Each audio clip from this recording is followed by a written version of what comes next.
अदिति, ये अदिति जिंदा कैसे?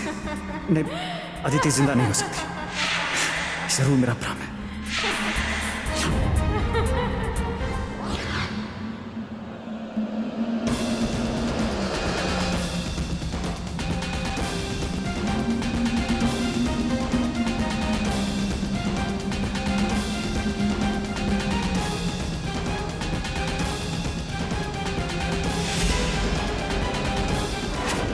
ये क्या? ये मेरा भ्रम है या नहीं?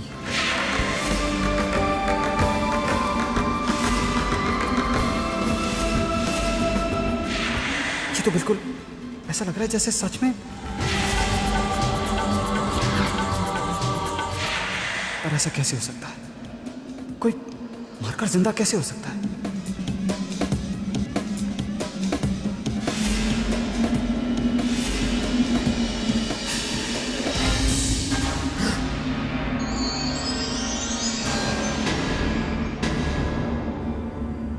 चैतन्य, इतने घबराए हुए क्यों लग रहे हो? इतनी रात को तुम यहाँ? वो एक्चुअली अनु, मैं एक इम्पोर्टेंट फाइल ढूंढ रहा था। तो कमरे में चले।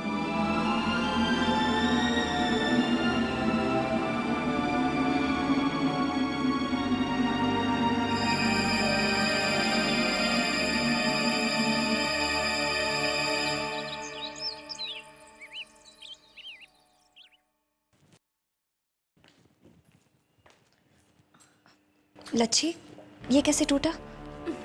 अब हमें क्या पता। सुबह उठकर आए तो देखा टूटकर बिखरा पड़ा था। रात को तेज हवा चली होगी और खिड़कियां खुल गई होंगी। बिल्ली घर के अंदर घुस आई होगी। अब उसको क्या पता क्या महंगा है और क्या सस्ता, तोड़कर चली गई होगी। हाँ हाँ, बिल्ली ही होगी। मैं गलतफहमी में न जाने क्या क्या सोचता रहा।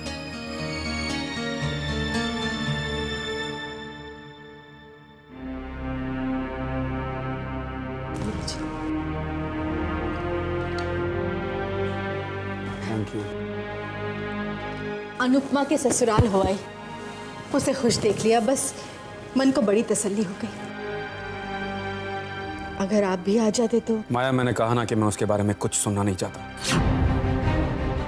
मैंने कहा था ना माया। नमस्ते। आइए आइए मिस्टर शर्मा,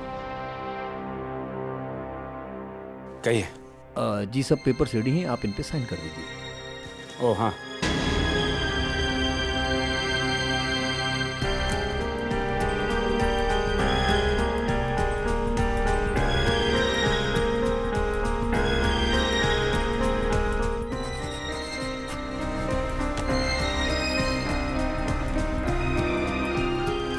और अब ध्यान रखिए कि कोई अड़चन ना आए। जी आप बिल्कुल फिक्र मत कीजिएगा, मैं इन्हें अच्छी तरह से हैंडल करूंगा।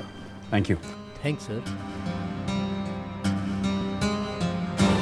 कैसी अड़चन? और ये पेपर्स कौन से हैं? माया, मैंने हमारी फैक्ट्री और बाकी की प्रॉपर्टी बैंक के पास गिरवी रखवा दी है।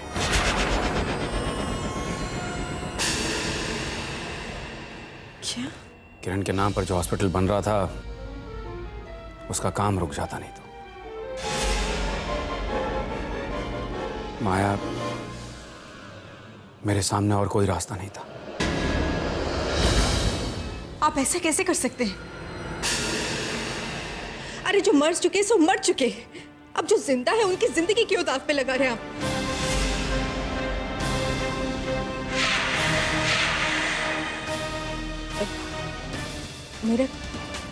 मेरा कहने का मतलब तो ये था कि मैं भी चाहती हूँ कि किरण दीदी के नाम का जो हॉस्पिटल है वो जरूर बने, मगर हमारे बच्चों का भविष्य। उनकी भविष्य की चिंता मत करो माया, हॉस्पिटल का काम नहीं रुक सकता और मैं रुकने नहीं दूंगा। पापा, आपने अगर अनुपमा दीदी को प्यार दिया होता, उन्हें बेटी का मान और हक दिया होता ना, तो आज आपके ये हालात ना होते।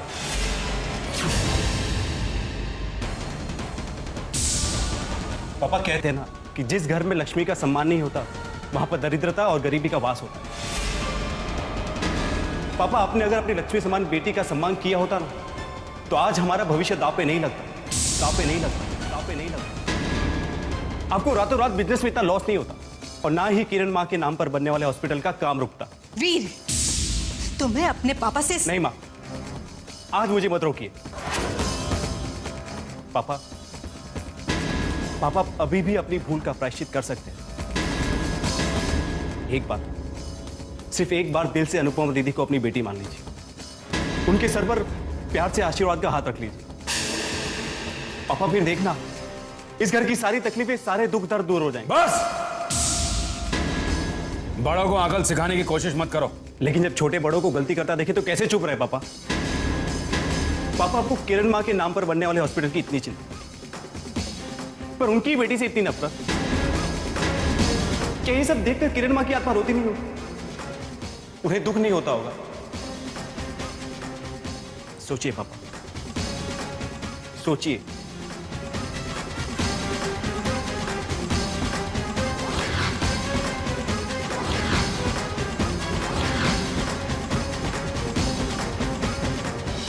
चैतन्य, आपको याद है ना, आज गठबंधन खोलने की रस्म है।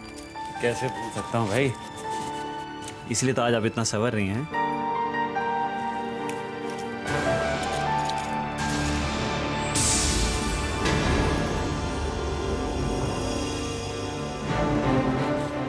अनु, वो जो बुक यहाँ कल रात को पड़ी थी वो दिख नहीं रही। आपने तो रखी थी। मैं नीचे जा रही हूँ, कुछ चाहिए? नहीं, बस मैं आता हूँ।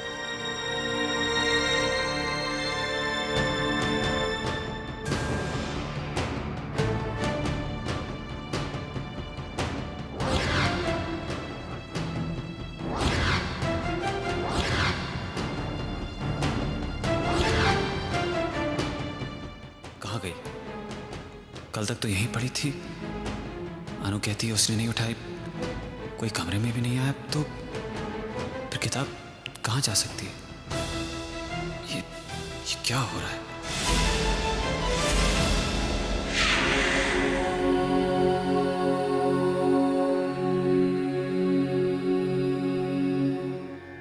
शारदा आंटी, ये पूजा क्यों की जाती है? I mean, शादी के टाइम जो गठबंधन बांधा जाता है उसे अभी खोला क्यों जाता है? बेटे, ये एक बहुत प्यारी रस्म होती है। जब एक लड़के और लड़की की शादी होती है तो वो एक नए बंधन में बन जाते हैं। हम उन दोनों के दुपट्टों को बांधकर कहते हैं कि ये एक गठबंधन है। गठबंधन एक प्रतीक होता है उस नए बंधन का। कुछ दिनों बाद जब लड़का लड़की एक दूसरे को जान लेते हैं, तन से मन से एक हो जाते हैं, तो फिर इस प्रतीक की जरूरत नहीं रहती। इसलिए हम इन दुपट्टों को खोल देते हैं। बस यही रस्म है। ओह, अब समझ में आई मुझे। चैतन्य, आओ बैठो।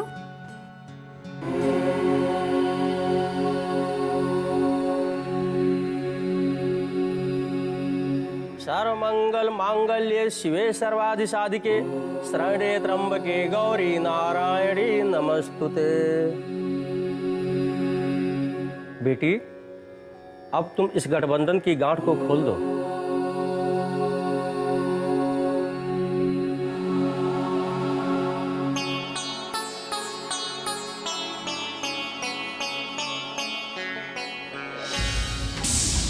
ये गांठ तो पहले से ही खुली हुई है। ये कैसे हो गया?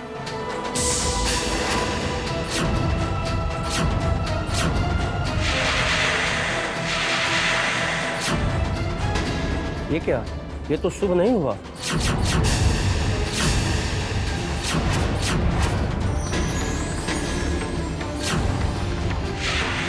पंडित जी, आप ये कैसी बात कर रहे हैं? ये शुभ अशुभ वाली कौन सी बात हो गई है? गांठ हल्की बंदी होगी इसलिए खुल गई। इन सब बातों से क्या फर्क पड़ता है? पंडित जी, जब मन के बंधन अटूट हो तो इन बातों से कोई फर्क नहीं पड़ता।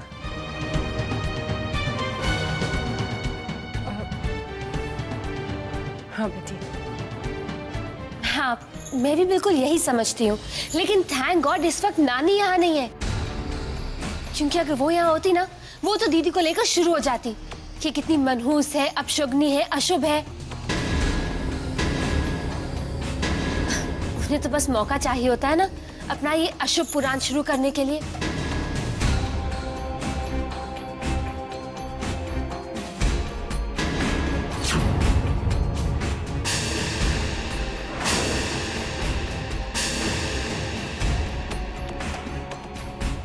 ये अपशगुन क्यों हुआ? आखिर क्यों? वैसे आप हो तो बहुत समझदार, जितना सोचा था उससे कई ज्यादा। आपने तो पंडित जी को अंधविश्वास के खिलाफ लेक्चर ही सुना दिया। वैसे तुम भी कम तेज नहीं हो। इनडायरेक्टली एक बार और सबको यकीन दिला दिया कि तुम सब अनुपमा को अशुभ मानते हो। लेकिन एक बात तो है कि जिस तरह से मासा सोच में पड़ गई थी, वहम का हल्का हल्का जहर धीरे धीरे असर करने लगा है। और हम इस जहर के असर को धीरे धीरे दिन ब दिन बढ़ाते जाएंगे। बस थोड़ा और समय।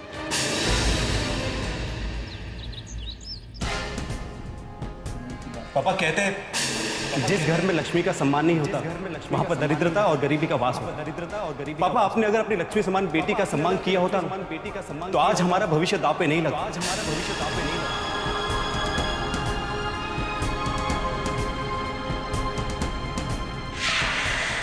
आज आपकी बेटी एक नए घर में, एक नई दुनिया में कदम रखने जा रही है।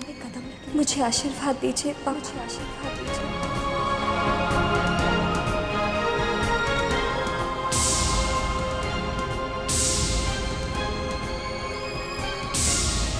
अपनी बहन के सपनों को चकनाचूर करके अपनी डोली सजाने वाली को मैं आशीर्वाद कैसे दूं? अपनी छोटी बहन की खुशियां छीनने वाली, उसके सपने तोड़ने वाली को मैं सिर्फ ये कहना चाहता हूं कि तुम कभी सुखी नहीं रहोगी। पापा अभी भी अपनी भूल का प्रायश्चित कर सकते हैं। सिर्फ एक बार दिल से अनुपमा दीदी को अपनी बेटी मान लीजिए, उनके सर पर प्यार से आशीर्वाद का हाथ रख लीजिए। पापा फिर देखना इस घर की सारी तकलीफें, सारे दुख दर्द दूर हो जाएंगे।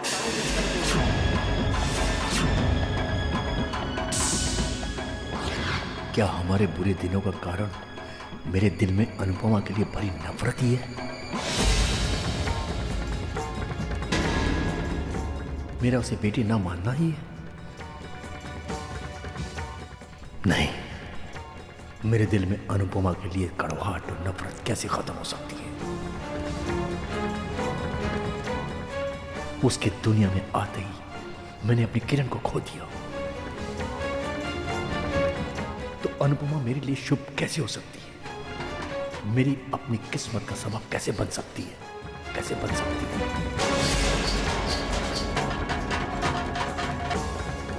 माया पुत्र है दामाद जी, किस तरह बड़े सोचों में डूबे हुए गम के गोते खा रहे हैं। ओ पुत्र कुछ कर कुछ है। और ये तेरा वीर लाडला है सवेरे सवेरे दामाद जी को एडा वड्डा भाषण दे के चला आया। वैसे माया पुत्र सच बताऊं, मुझे ना दामाद जी के दिलो दिमाग पर ना वीर की बातों का कुछ असर होता दिखाई दिया है। राम झूठ ना बुलाए, अगर वीर की बातों का दामाद जी के दिलो दिमाग पे असर हो गया ना, और फिर हमारे तो समझो फिटे मुंह। हाँ ना, तू आप सोच, ये महारानी मनोज अनुपमा है, अपने ससुराल में तो महारानी बन के राज कर ही रही है। अगर दामाद जी के मन में भी इसके लिए प्यार और हमदर्दी पैदा हो गई तो बस फिर तो इसी की तूती बोलनी है ना। तो आप सोच है, सालों पहले मरी हुई उस मर्चनी किरण की वजह से तेरा और तेरे बच्चों का भविष्य दामाद जी ने दांव पे लगा दिया। एडा वड्डा अस्पताल बनाया जा रहा है, सब कुछ गिरवे रख दिया, मकान, फैक्ट्री, बिजनेस, दुकानें, सब कुछ। न बात सुन, तू अपने बच्चों को लेकर सड़कों पे बैठेगी या गली में बैठ के भीख मांगेगी? माँ ने मर के और बेटी ने जीते जी हमारा जीना हराम करके रख दिया। सुन मेरी बात पुत्र, अगर तेरे दिमाग की पोटली में थोड़ी सी अक्ल बाकी है ना तो कुछ माया दिखा, माया, वरना तो हमारा बेटा तार हो जाना। ठन ठन गोपाल तेरा भी और तेरे बच्चों का भी। माँ अनुपमा की बात होती तो मैं संभाल भी लेती, मगर इन्हें कौन समझाए? किरण दीदी के नाम से जो अस्पताल बन रहा है वो तो बन के ही रहेगा। पता नहीं लोग मरकर भी पीछा क्यों नहीं छोड़ते हैं। तुम बहुत परेशान लग रहे हो आज। नहीं माँ, ऐसी कोई बात नहीं। देखो, अगर ऑफिस की कोई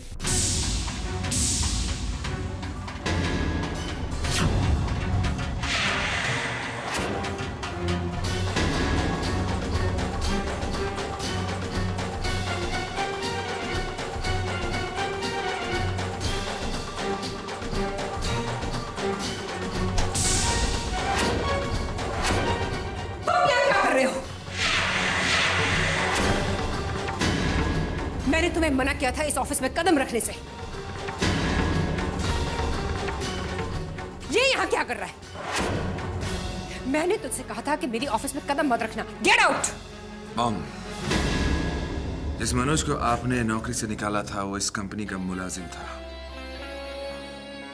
और जो मनोज इस वक्त आपके सामने खड़ा है वो इस कंपनी का नौकर नहीं बल्कि मेरा दोस्त है,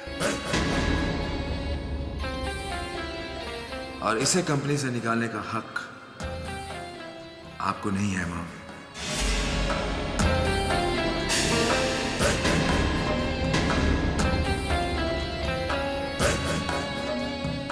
देखिए मॉम, आप मुझे डांट सकती हैं, हुक्म दे सकती हैं, मार सकती हैं मुझे, क्योंकि आप मेरी माँ हैं। लेकिन मुझे किसके साथ रिश्ता रखना है और किसके साथ नहीं रखना है, इसके लिए आप मुझे मजबूर नहीं कर सकती। मैं दोस्तों और दुश्मनों में फर्क करना जानता हूं।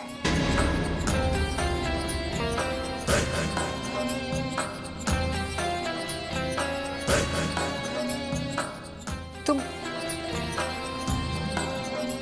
इसके लिए बैठो मनोज।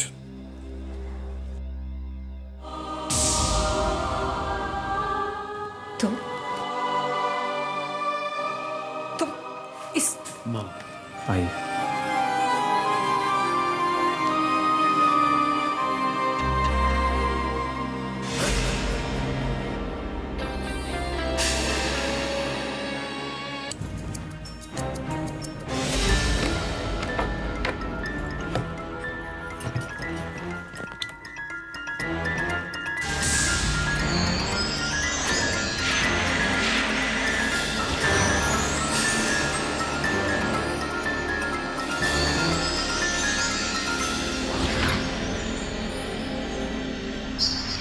इस तिजोरी में बहुत सा खजाना है। अगर एक आध गहना इधर उधर हो भी गया ना तो किसी को पता भी नहीं चलेगा, लेकिन अगर एक एक करके बहुत सी चीजें गायब हुई तो देखना अनुपमा कैसे सवालों के घेरे में आकर खड़ी हो जाएगी। और वही मासा जो अनुपमा की तारीफ करते हुए नहीं थकती थी, कैसे उसको खून के आंसू रुलाएगी। देखते जाओ, वरना हमारा नाम भी पद्म नहीं रहेगा।